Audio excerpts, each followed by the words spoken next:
So let's start with next question. तो last lecture में हमारा एग्जाम्पल 8.11 तक हुआ था.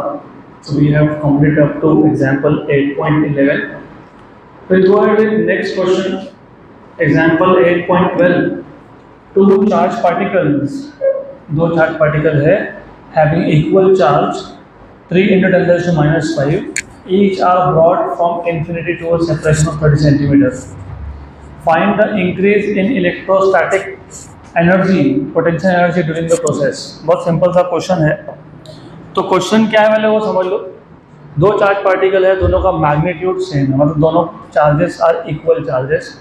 तो हमको गिवन पैरामीटर में दिया हुआ है Q1 और Q2 का वैल्यू सेम है. Q1 and Q2 is same which is 3 into 10 raised to minus 5 coulomb. Okay. Each are brought from infinity to a separation of 30 centimetre. मतलब क्या ऐसा है कि जब पहला चार्ज लाए, पहले चार्ज को कहीं तो रख दिया होगा. मान लेते हैं पहले को एक पॉइंट पे ए पॉइंट पे रख दिया. ये पहला चार्ज था Q1.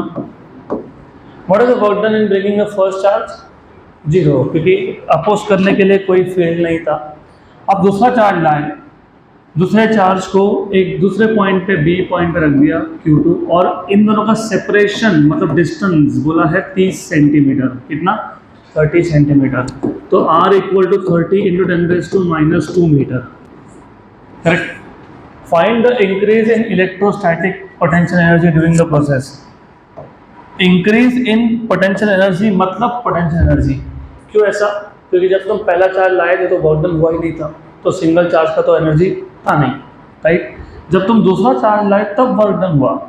तो दूसरा चार्ज जब तुम लाए, और कहाँ से लाए? इन्फिनिटी से लाए. और मैंने क्या बोला था कि जब चार्ज को तुम इन्फिनिटी से लाते हो तो जो वर्क डन होता है उसको क्या बोलते हो? Potential energy.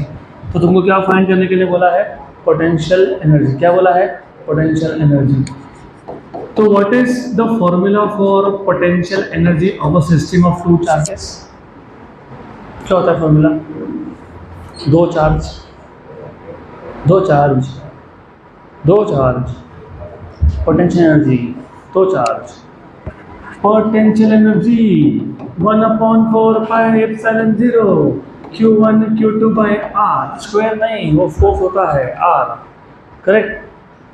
ओके. तो बेसिक याद रखो, सिंपल है. तो U equal to 1/4 pi epsilon 0 का मैग्नीट्यूड 10 रेज़ टू 9. Q1 और Q2 दोनों की वैल्यू क्या है? सेम है. तो 3 into 10 raise to minus 5 into 3 into 10 raise to minus 5 तो क्या हो गया? स्क्वायर. क्योंकि वैल्यू क्या थी? सेम थी. और डिस्टेंस कितना है? 3 इंटू 10 रेज़ टू माइनस 1 है. तो डिस्टेंस कितना है? 3 इंटू 10 रेज़ टू माइनस 1 है. तो ये क्या हो गया? 9 इंटू 10 रेज़ टू 9 इंटू 9 3 का square into 10 raise to minus 10 upon 3 into 10 raise to minus 1. हो गया. 1 जा 3 जा 9 10 रेज़ टू 9 और 10 raise to minus 10 10 raise to minus 1. नीचे में 10 रेज़ टू माइनस 1 तो क्या हो गया? कैंसल हो गया. तो कितना आया? 27 जूल. हो गया क्वेश्चन खत्म.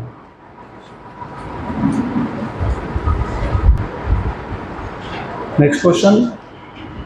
अगला क्वेश्चन. तो अगला क्वेश्चन इंपॉर्टेंट भी बहुत है, तो ध्यान दो अच्छे से. सीईटी में आ सकता है ऐसा question. Example 8.13. Determine the electrostatic energy of a system. Of course potential energy. तो determine the electrostatic potential energy of a system consisting of two charges -2 microcoulomb and +4 microcoulomb with no external field. तो पहले कोई भी external field नहीं था. Placed at -8 centimetre, 0,0 and 8 centimetre, 0,0 respectively. उसी का B part. Suppose the same system of charges is now placed in an external electric field. Electric field का formula दिया है A into 1/r², where A is 8 into 10 raise to 5 पर centimetre square. Actually ये अगर तुम पर centimetre square लिखोगे तो आंसर गलत आएगा. तो यहाँ पे पर सेंटीमीटर स्क्वायर नहीं लिखना, यहाँ पे लिखना सेंटीमीटर. पर सेंटीमीटर क्या है? पर मीटर स्क्वायर. तो करेक्शन कर लो. क्योंकि जब तुम पर सेंटीमीटर स्क्वायर लिखते हो तो आंसर सही नहीं आता है, तो उसको करेक्शन करके पर मीटर स्क्वायर कर लो। What would be the electrostatic potential energy of the configuration. तो पहले क्वेश्चन अच्छे से समझ लो। ये क्वेश्चन सीईटी जेईई नीट तीनों में आने के चांसेस है, इस टाइप के questions. Part by part solve करेंगे। केस ए और केस बी में कुछ चीज़ें कॉमन है और कुछ कॉमन नहीं है। अब कॉमन क्या है, दोनों में दोनों चार्जेस सेम थे, दोनों में दोनों चार्जेस का लोकेशन भी सेम था। सिर्फ ए केस में एक्सटर्नल फील्ड नहीं है और बी केस में एक्सटर्नल फील्ड है। तो गिवन पैरामीटर में दोनों केसेस में Q1 की वैल्यू -2 माइक्रोकूलम है और Q2 की वैल्यू +4 माइक्रोकूलम है, करेक्ट। और ऐसा बोला है कि जो पहला चार्ज है Q1 उसका लोकेशन है -8,0,0, मतलब x एक्सिस पे है वो, लेकिन नेगेटिव साइड पे है। तो जो पहला चार्ज है, मैं मान लेता हूँ पहला चार्ज A पॉइंट पे है और A पॉइंट का कोऑर्डिनेट है -800, यहाँ पे पहला चार्ज है। और दूसरा चार्ज यहाँ पे है, B पॉइंट पे है, और B पॉइंट के जो कोऑर्डिनेट्स है वो है 8, 0 और 0।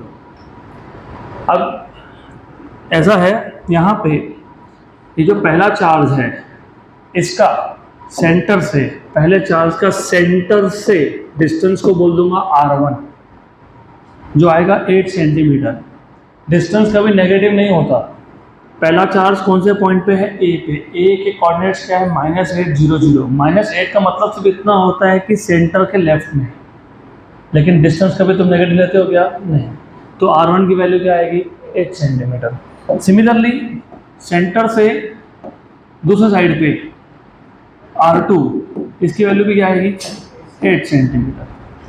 और R1 8 है, R2 8 है, लेकिन पहले चार्ज का दूसरे चार्ज से डिस्टेंस ये कितना आएगा, 16 सेंटीमीटर। कितना आएगा, 16 सेंटीमीटर। तो मैं यहाँ लिख देता हूँ, R1 की वैल्यू और R2 की वैल्यू 8 सेंटीमीटर है, मतलब 8 × 10⁻² मीटर है। और R12 मतलब डिस्टेंस बिटवीन 1 and 2 ये कितना है, 16, मतलब 16 × 10⁻² मीटर है। क्लियर, पक्का, श्योर। अब आपको फाइंड क्या करना है, आपको दोनों ही केसेस में फाइंड करना है पोटेंशियल एनर्जी। वही बोला है, पहले केस में भी पोटेंशियल एनर्जी पूछा है, दूसरे केस में पोटेंशियल एनर्जी ही पूछा है आपको। ओके, सिर्फ फॉर्मूला अलग अलग आएगा। क्यों अलग आएगा, क्योंकि पहले केस में, ए केस में कोई भी एक्सटर्नल फील्ड नहीं था, सिर्फ दो चार्जेस थे। अभी मैंने बताया जब पहले चार्ज को लाते हो तो वर्क डन होता है क्या, नहीं। लेकिन जब दूसरे को लाते हो तो होता है क्या, यस। कितना होता है, 1/4πε0 Q1 Q2 R12, और वो स्टोर हो जाता है in the form of potential energy Q1 Q2 R12। बराबर, पक्का। थोड़ा सा मैं थ्योरी भी बताऊंगा साथ में, क्योंकि इंपॉर्टेंट क्वेश्चन है। जब मैं पहले चार्ज को लाया इन्फिनिटी से और ए पॉइंट पर रख दिया तो वर्क नहीं हुआ, क्योंकि कोई और फील्ड था ही नहीं।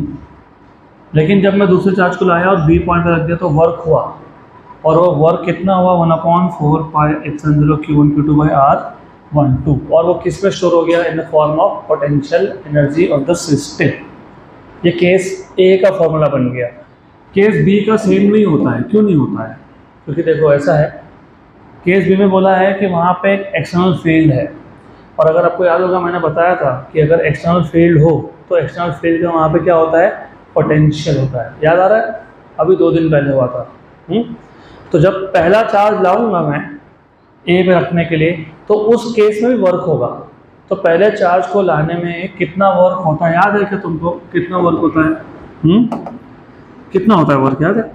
पहले चार्ज को लाने में Q1 × V, और मैंने बताया था सिर्फ V लिखना मतलब सिर्फ V होता है एक्सटर्नल फील्ड का पोटेंशियल, चार्ज का नहीं है। ये किसका है, एक्सटर्नल फील्ड का। और इसका पहले चार्ज को कहाँ रख रहे हो तुम, डिस्टेंस कितना है, R1, तो इसको कैसे लिखते याद है, V ऑफ R1। जब तुम दूसरे चार्ज को लाओगे, ये अच्छे से सुनना, ये बहुत इंपॉर्टेंट है। तुम दूसरे चार्ज को इन्फिनिटी से लाके कहाँ रख रहे हो, बी पॉइंट पे किसका पोटेंशियल है, एक्सटर्नल फील्ड का। तो सेकेंड चार्ज को भी किसने अपोज किया? एक्सटर्नल फील्ड ने। एक्सटर्नल फील्ड का पोटेंशियल किससे डिनोट करते हैं हम लोग?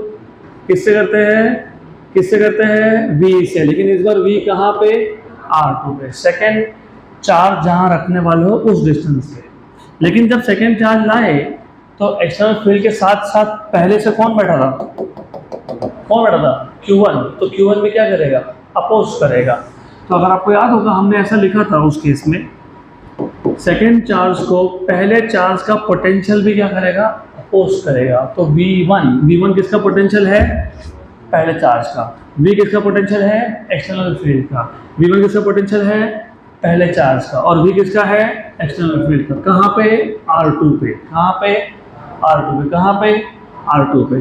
तो U equal to Q1 VR1 plus Q2 VR2 plus Q2, ये V1 किसका पोटेंशियल था?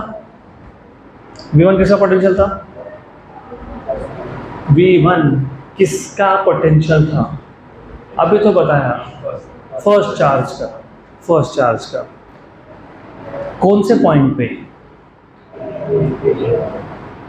ए पे तो चार्ज है ना, कौन से पॉइंट पे पोटेंशियल? बी पे। V1 किसका पोटेंशियल है? कहाँ पे? किसका है? Q1 का। कहाँ पे? B पे। किसका है? Q1 का। कहाँ पे? तो डिस्टेंस कितना लेंगे? R12। इधर होता है कंफ्यूजन, इसके लिए याद रखना। और what is potential? 1/4 pi epsilon 0 Q1 upon R12। ये तुम्हारा V1 है, V1। ओके, तो जब V1 फाइंड करते हो तो पहले चार्ज का पोटेंशियल, इसलिए Q1 कहाँ पे? जहाँ पे तुम दूसरा चार्ज रखने वाले हो वहाँ पे। दूसरा चार्ज कहाँ रखने वाले थे? B पे। तो पोटेंशियल किसका? Q1 का। कहाँ पे? B पे। इसलिए डिस्टेंस क्या लिया? R12। लेकिन जब एक्सटर्नल पोटेंशियल की बात है तो क्या लिखते हो? V ऑफ R1 और V ऑफ R2। ये बन गया फॉर्मूला, हो गया। अब सॉल्व कर लेते हैं। लेंथी क्वेश्चन है, मैंने इससे पहले बोला इंपॉर्टेंट भी है ये। पहले केस ए सॉल्व करते हैं। केस ए तो बहुत सिंपल है ना, 1/4 pi epsilon 0 Q1 Q2 upon R12। इसकी वैल्यू होती है 9 × 10⁹।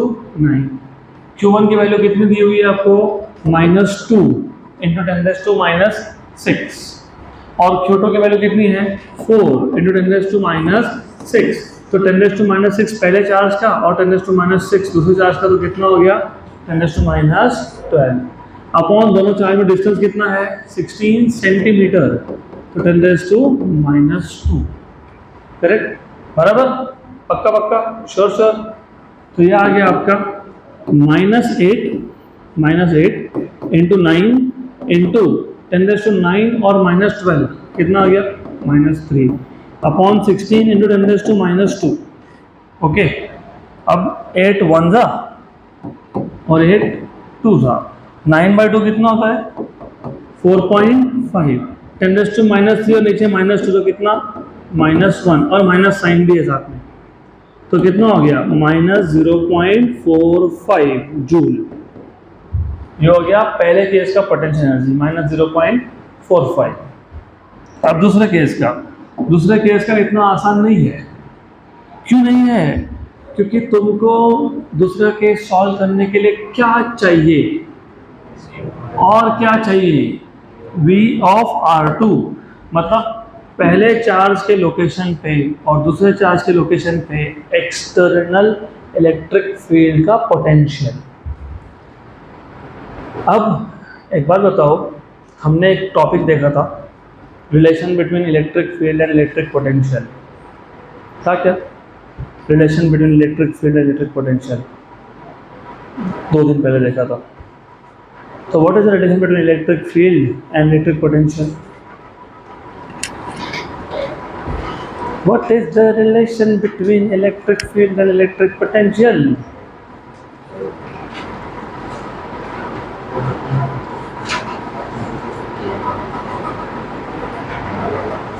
What is E equal to -dV/dr? dx लिखा था वहाँ पे, क्योंकि वहाँ पे डिस्टेंस को मैं x से डिनोट कर रहा था, यहाँ पे मैं r से कर रहा हूँ। तो अगर आपको याद होगा electric field is equal to minus derivative of potential minus dV by dr। बराबर, पक्का पक्का, श्योर श्योर, 100%। अब इसको थोड़ा साइड में रखो, एक दूसरा ही कुछ डिस्कस करते हैं। आपको याद है अगर डिस्प्लेसमेंट दिया हो और वेलोसिटी पूछा हो तो क्या करते हैं? डिस्प्लेसमेंट दिया हो, वेलोसिटी पूछा हो तो क्या करते हैं? मतलब डिफरेंशिएट, डेरिवेटिव लेते हैं। उल्टा हो, वेलोसिटी दिया हो और डिस्टेंस पूछा हो तो इंटीग्रेट। Very good. तो सेम स्टोरी यहाँ पे भी है। अगर पोटेंशियल दिया हो और इलेक्ट्रिक फील्ड पूछा हो तो क्या करेंगे? डिफरेंशिएट। लेकिन इलेक्ट्रिक फील्ड दिया हो और पोटेंशियल पूछा हो, इंटीग्रेशन। तो काम करना, माइनस साइन को भी यहाँ लेके आना और dr को भी यहाँ लेके आना। ये आ गया minus a dr equal to dv। फिर क्या करेंगे? इंटीग्रेशन। क्या करेंगे? इंटीग्रेशन। क्या करेंगे? इंटीग्रेशन। E क्या दिया हुआ है? a अपॉन आर स्क्वायर दिया हुआ है, क्वेश्चन में दिया हुआ है a upon R square dr। और dx का इंटीग्रेशन x होता है, dt का t होता है, तो dv का कितना है? v। तो v equal to a constant है, बाहर निकाल लो, dr upon R square. What is integration of 1 upon R square?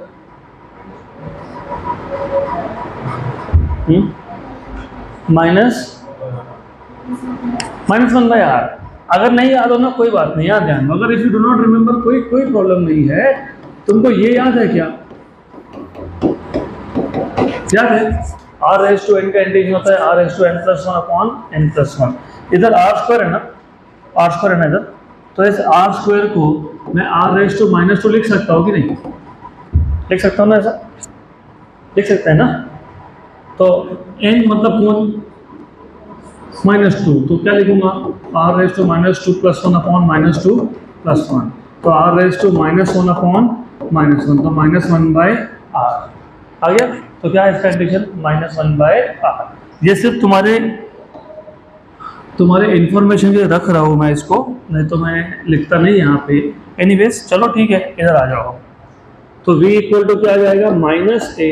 इसका इंटीग्रेशन क्या आया? -1 बाय r। माइनस माइनस क्या हो गया? प्लस। तो क्या हो गया? a by r। तुमको चाहिए था v1 मतलब v ऑफ r1, और क्या चाहिए था? v of r2, v of r1 और v ऑफ r1 और v of r2। v of r1 तो क्या आएगा? a upon r1। बराबर, करेक्ट, गुड। a की वैल्यू कितनी है? 8 इंटू 10⁵। r1 कितना है? r1 कितना है? r1 कितना है? r1 8 सेंटीमीटर, मतलब 8 इंटू 10⁻²। 8 कैंसल, तो 10⁷ वोल्ट। ये क्या आ गया? v of r1। v of r2 कैसे निकालोगे? Same a upon r2। लेकिन r2 और r1 की वैल्यू क्या थी? सेम थी। तो v ऑफ r1 और v और r2 की वैल्यू भी क्या आएगी? सेम आएगी। तो कितना आ गया? 10⁷। करेक्ट, पक्का। तो देयरफॉर अब तुम निकाल लेना पोटेंशियल का फॉर्मूला। क्या था पता है?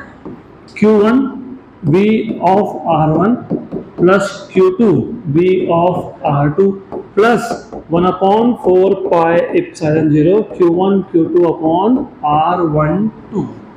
r12 ये पहले और दूसरे चार्ज का डिस्टेंस है जो 16 सेंटीमीटर था, राइट? हो गया। देन Q1 की वैल्यू कितनी है?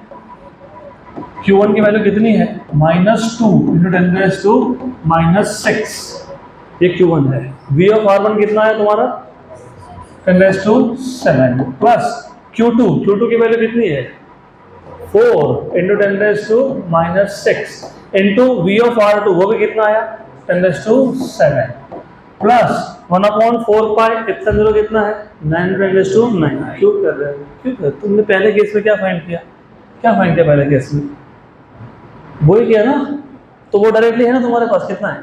-0.45। तो ये -0.45 है, -0.45। तो u इक्वल टू 10⁻⁷ और -6 10 10 बचेगा ना, तो -20 हो गया, ये कितना हो गया, कितना हो गया ये, अरे कितना हो गया 40 -0.45, ठीक। 40 में से 20 गए, 20 में से 0.45 गए, 19.55 जूल। बस हो गया, क्वेश्चन खत्म।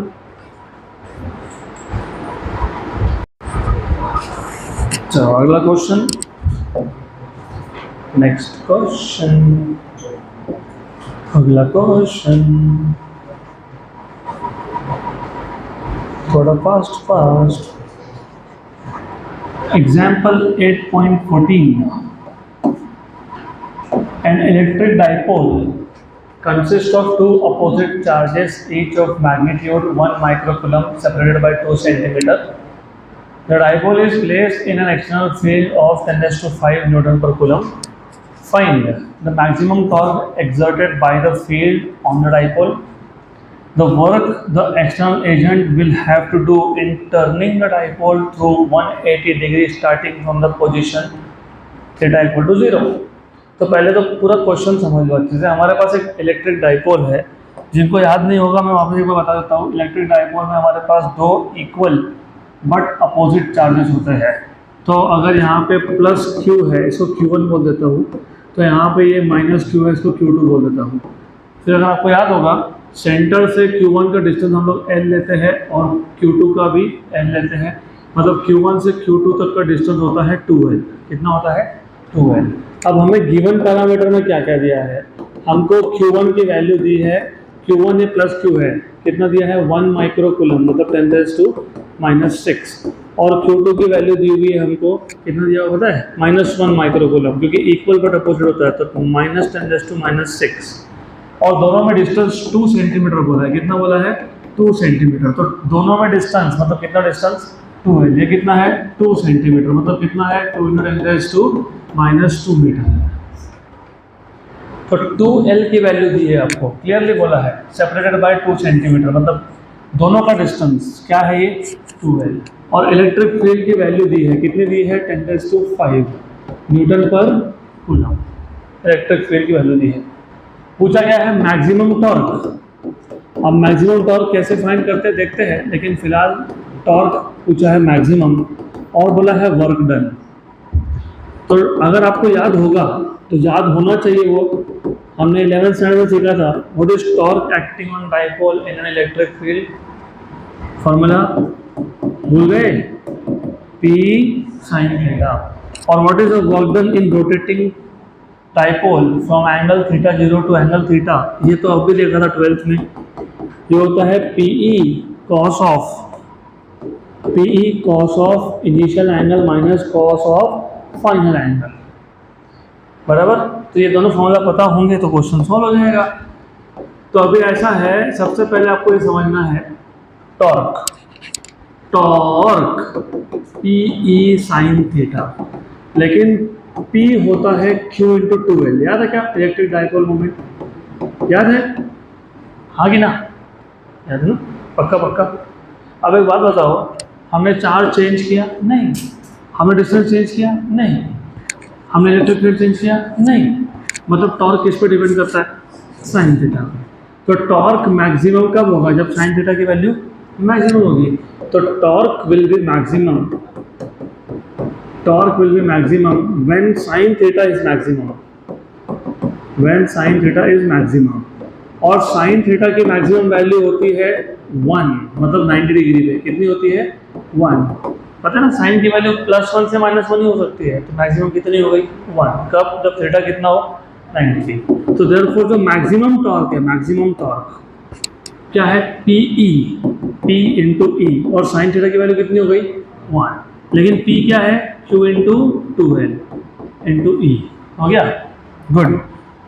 Q की वैल्यू कितनी है, चार्ज कितना है, चार्ज 10⁻⁻⁶, और 2L की वैल्यू कितनी है 2L की 2 × 10⁻², और इलेक्ट्रिक फील्ड कितना है 10⁻⁵, -6 -2 -8 +5, तो 2 × 10⁻³ ये आ गया मैक्सिमम टॉर्क।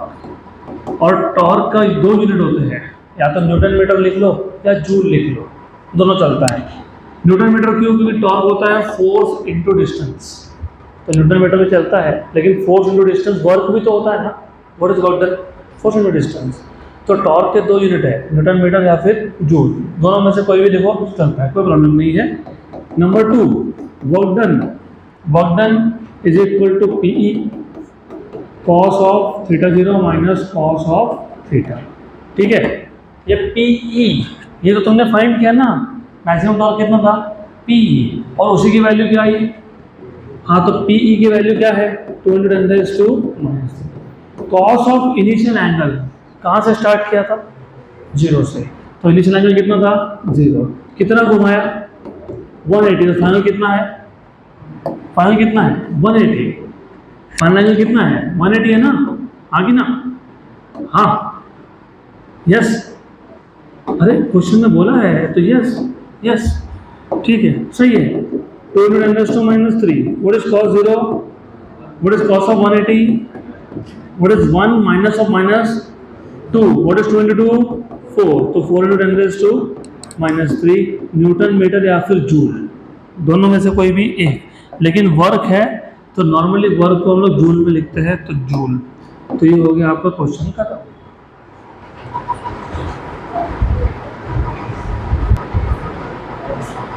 अगला क्वेश्चन, अभी जो टॉपिक्स हमने थ्योरी में कवर किए उसके हिसाब से अगला क्वेश्चन हमारा होना चाहिए अभी प्रैक्टिस प्रॉब्लम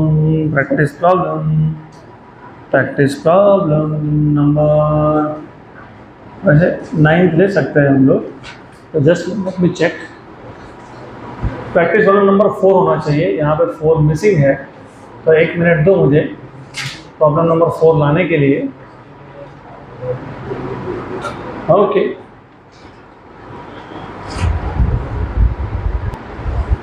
तो क्वेश्चन नंबर 4 मतलब प्रैक्टिस प्रॉब्लम नंबर 4, तो प्रैक्टिस प्रॉब्लम नंबर 4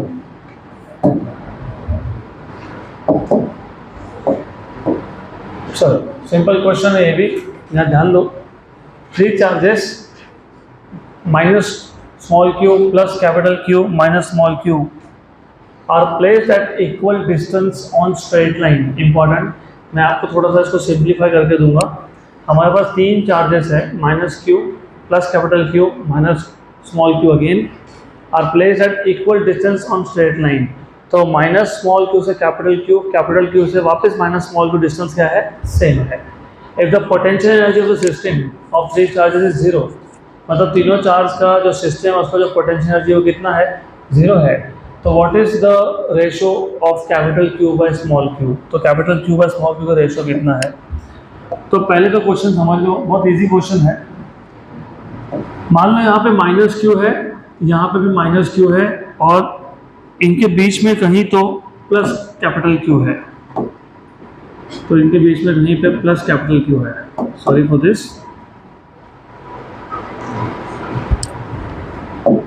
यहाँ पे बीच में कहीं तो प्लस कैपिटल क्यू है। ये माइनस क्यू, ये प्लस क्यू, और ये माइनस क्यू। मैं इसको चार्ज नंबर 1 बोलता हूँ, इसको 2 बोलता हूँ, इसको 3 बोल देता हूँ। अब अगर मैं डिस्टेंस यहाँ से यहाँ तक का डिस्टेंस अगर मैं L लेता हूँ तो ये कितना होगा और ये कितना होगा? तो एक काम करो, इसको 2L ले लो, तो ये कितना हो गया? L, और ये कितना हो गया? L। सिर्फ मुझे वो L/2 नहीं चाहिए था इसके लिए, बराबर। गुड। क्या पूछा है आपसे? आपको दिया क्या है? आपको दिया है इस पूरे सिस्टम का पोटेंशियल एनर्जी कितना है? 0। और आपसे पूछा क्या है? आपसे पूछा है capital Q by small Q का रेशो। अभी कैसे फाइंड करेंगे? फिर फॉर्मूला कौन सा यूज करेंगे? क्या 0 बोला है आपको? क्या 0 बोला है? Potential energy. आपको याद है क्या 3 चार्ज के सिस्टम का पोटेंशियल एनर्जी का फॉर्मूला क्या आता है? याद है? 3 चार्ज 1/4πε0। 3 चार्ज अगर हो तो 3 कॉम्बिनेशन बनते हैं ना, 1 2 1 3 और 2 3। तो क्या था यहाँ पे? Q1 Q2 upon R12 plus Q1 Q3 upon R13 plus Q2 Q3 upon R23। था ना ऐसा? 4 के लिए 6 थे, 4 चार्जेस के लिए 6 कॉम्बिनेशन थे, Q1 Q2 Q1 Q3 Q1 Q4 Q2 Q3 Q2 Q4 Q3 Q4, ये 3 है तो 3 है, बराबर, पक्का। अब लेकिन टोटल पोटेंशियल एनर्जी बोला क्या है जी, हो गया 1/4 पाई एप्सिलॉन 0। Q1 कितना है? Q1 माइनस Q, और Q2 कितना है? Plus Q। दोनों में डिस्टेंस कितना है? L। उसके बाद Q1 कितना है और Q3 कितना है? माइनस Q, तो माइनस Q मतलब Q स्क्वायर। डिस्टेंस कितना है? 2L, 2L है ना डिस्टेंस। Q2 Q2 कितना है? कैपिटल Q, Q3 कितना है? माइनस, तो minus Q capital Q upon distance कितना है? L। ओके, ये जो 4 पाई एप्सिलॉन 0 है यहाँ पे लाओ, क्या हो गया? 0 हो गया। क्या कॉमन निकला? Q/L common. क्या कॉमन आया? Q/L common. तो पहले क्या बचा? माइनस Q, फिर क्या बचा? Q/2, क्योंकि Q स्क्वायर का Q बाहर आ गया, L बाहर आ गया, तो क्या बचा? Q/2। इधर क्या बचा? माइनस Q, क्योंकि Q/L तो बाहर आ गया ना, आगे नहीं, ये इधर भेज दो, क्या हो गया? 0, तो 0 इक्वल टू माइनस Q कितना? -2Q प्लस, शिफ्ट कर दो, तो 2Q कितना? Q/2, तो capital Q by small Q कितना? 1/4, आंसर 1/4 हो गया।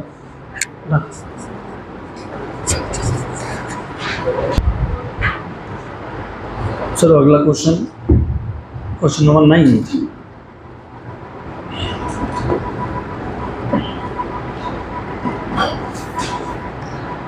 Question number 9। क्वेश्चन नंबर 9 अच्छा क्वेश्चन है, ये भी सिंपल क्वेश्चन है, good question.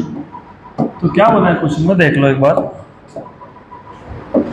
125 small liquid drops, छोटे छोटे लिक्विड के drops, each carrying a charge of 0.5 microcoulomb, सब पे चार्ज कितना है? 0.5 microcoulomb, and each of diameter 0.1 metre form a bigger drop. तो सारे छोटे ड्रॉप्स मिलके एक बड़ा ड्रॉप बन गया। Calculate the potential at the surface of bigger drop, तो जो बड़ा ड्रॉप बना उसका सरफेस पे पोटेंशियल कितना है, ऐसा क्वेश्चन पूछा है। ये क्वेश्चन दो कॉन्सेप्ट का कॉम्बिनेशन है, अगर आपको याद होगा, छोटे ड्रॉप्स कंबाइन होकर बड़ा ड्रॉप बनना, ये किस में देखा था? फ्लूइड मैकेनिक्स में, मैकेनिकल प्रॉपर्टीज ऑफ फ्लूइड्स में। चलो जिनको याद है ठीक है, नहीं याद है तो मैं वापस बता देता हूँ, लेकिन अभी याद होना चाहिए। अभी हमको गिवन में क्या दिया हुआ है? टोटल कितने ड्रॉप्स थे? 125। हर एक पे कितना चार्ज था? कितना चार्ज था हर एक पे? 0.5 माइक्रोकूलम, ठीक है, करेक्ट, यहाँ तक क्लियर? गुड। डायमीटर कितना था? 0.1 मीटर, तो रेडियस कितना हो गया? 0.05 मीटर डायमीटर का आधा। अब ऐसा बोला है कि ये सारे ड्रॉप कंबाइन होके एक सिंगल ड्रॉप बन गया, और उस सिंगल ड्रॉप के सरफेस पे पोटेंशियल कितना है।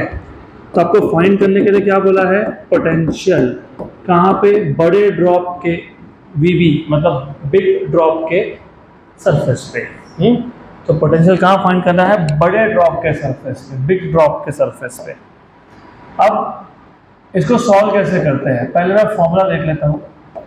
तो अगर आपको याद होगा, सबसे पहला फॉर्मूला आपको लगने वाला है, अगर आपको याद होगा तो, छोटे छोटे drops, n number of drops, each of radius small r, अगर ये कंबाइन होके एक सिंगल बड़ा ड्रॉप बन गया कैपिटल R, तो आपको याद आ रहा है क्या स्मॉल r और कैपिटल R का रिलेशन क्या था? Capital R equal to n⁻⁴ small r। Good, perfect.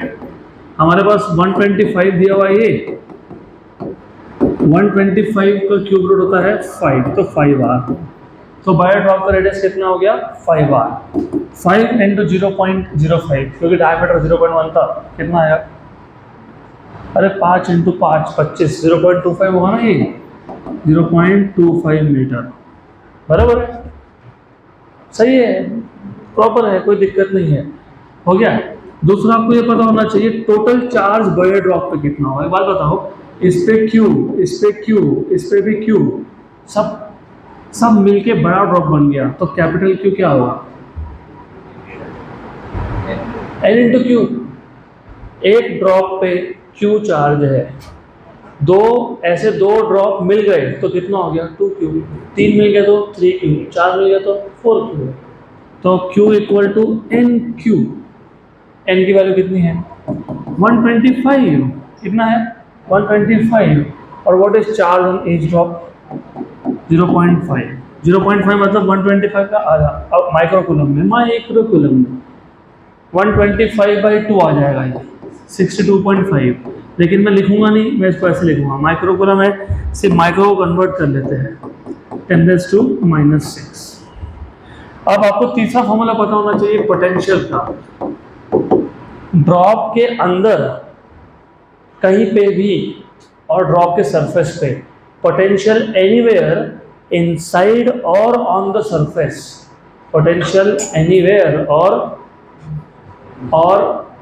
inside surface is given by 1/4πε0 charge upon radius।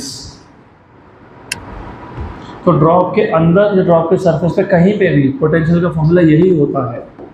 Okay, तो सॉल्यूशन तो बहुत ही सिंपल हो गया। फिर क्यों हो गया सिंपल? क्योंकि देखो अब ऐसा है, हमने कैपिटल Q फाइंड कर लिया, हमने R भी फाइंड कर लिया, ये तो पता ही था 9 × 10⁹। कैपिटल Q कितना आया? 125/2 × 10⁻⁻⁶, बराबर। और R कितना आया? 0.25, तो 0.25, बराबर, करेक्ट। अब 0.25 पहले तो देखो 10⁻⁹ और -6 कितना हो गया? 10⁻3। 125/2 इंटू, पता 0.25 कितना होता है? 1/4। 1/4, हाँ, 1/4 सीधा ऊपर गया 4, तो क्या हो गया? 9 × 10⁻3 इंटू 125/2 इंटू 4, 1 और 2, कितना हो गया? 5। ये कितना हो गया? 25। क्या है? 250 नहीं, तो 10⁻3 इंटू 250, 250 का 0 इसको दे दो तो कितना हो गया? 10⁻4। आपको पता 25 9 का कितना होता है? 225। कितना होता है? 225 इंटू 10⁻4 वोल्ट। देखो आंसर क्या दिया हुआ है। आंसर अरे बताओ, 2.25 होगा तो 10⁻6 होगा, है ना? हाँ, तो 2.25 लिखोगे तो 10⁻6 लिखोगे ना, फिर simple.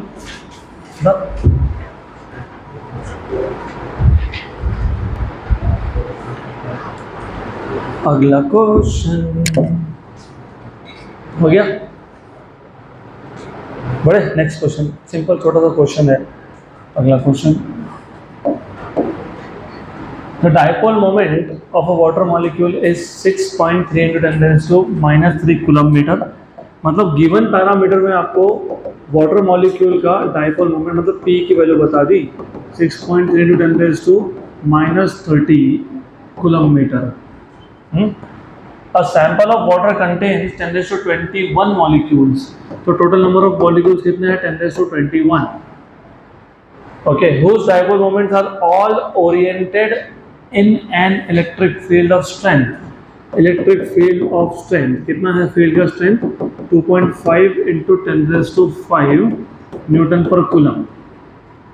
Calculate the work done to rotate the dipole from the initial orientation, मतलब इनिशियल एंगल, इसको हम θ0 बोलते हैं, उन्होंने थीटा बोल दिया, कोई बात नहीं, θ1 बोल दिया। कितना दिया है? 0 to 1 in which all the dipoles are perpendicular to the field, that is θ2 equal to 90, बराबर। क्या फाइंड करना है? Work done. कैसे करोगे? How will you find out work done? जल्दी बोलो, क्वेश्चन समझ में आया क्या? Did you understand the question? कुछ नहीं है, वाटर मॉलिक्यूल है, वाटर मॉलिक्यूल पर डायपोल मोमेंट है, डायपोल मोमेंट की वैल्यू दी है, total number of water molecules दी है, इलेक्ट्रिक फील्ड दी है, आपको बोला है थीटा इक्वल टू 0 से थीटा इक्वल टू 90 लाने में कितना वर्क होगा, अभी तो देखा था क्या फॉर्मूला ऑफ वर्क डन। अरे अभी तो क्वेश्चन सॉल्व किया ना, PE cos theta 0 minus cos theta, very good, PE cos theta 0 minus cos theta, सही है, सही है, लेकिन कुछ मिसिंग है। क्या मिसिंग है?